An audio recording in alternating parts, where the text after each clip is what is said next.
నిన్న ఒక English news పేపర్లో న్యూస్ చదివేటప్పుడు ఈ సెంటెన్స్ చూశాను.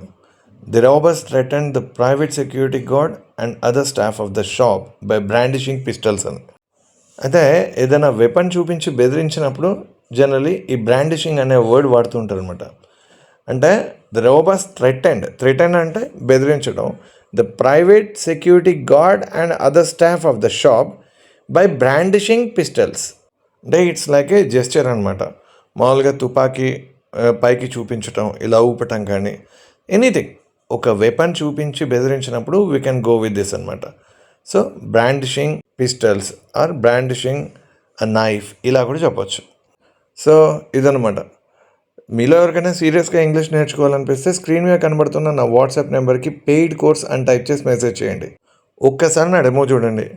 నా టీచింగ్ స్కిల్స్ ఎంతమంది క్లాసెస్తో కంపేర్ చేస్తారో మీ ఇష్టం. అందరికన్నా నేనే మీకు బాగా నేర్పగలను అని మీకు అనిపిస్తేనే మీరు నా కోర్సులో జాయిన్ అవ్వండి. Thanks for watching this. See you again.